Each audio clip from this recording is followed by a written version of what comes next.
Badan Keuangan Daerah atau BKD Kabupaten Lebong mencoba terobosan baru dalam upaya penagihan. Salah satunya membuka pelayanan online untuk pembayaran PBB P2. Namun realisasinya baru akan dimulai pada tahun 2021. Hal ini mempermudah masyarakat luar daerah Kabupaten Lebong yang wajib pajak dalam membayar pajak PBB ke daerah Kabupaten Lebong. Gini, kita sudah berkoordinasi ke pihak Bank Bengkulu Pusat bahwa mereka gini tahapannya sedang pengembangan.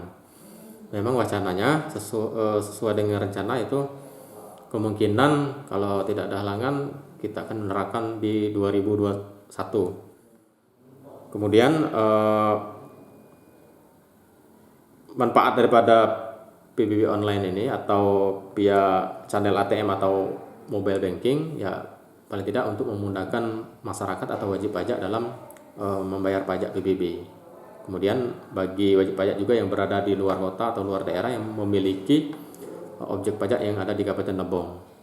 Jadi tidak bersusah payah untuk langsung ke pelayanan di Lebong atau melalui petugas pemungut. Nah, dari posisi di luar daerah pun bisa untuk dibayarkan secara langsung.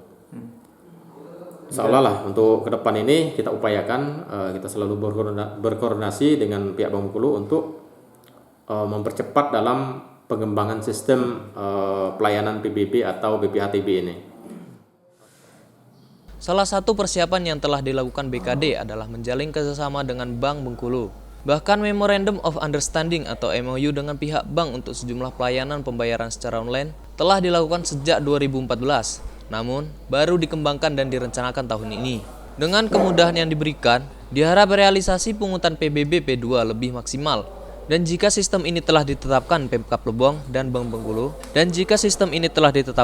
Pemkab Lebong dan Bank Bengkulu akan melakukan launching dan sosialisasi kepada masyarakat terlebih dahulu. Sesuai dengan MOU kita tahun 2014 yang lalu pada saat penyerahan PBB dari pemerintah pusat ke pemerintah daerah.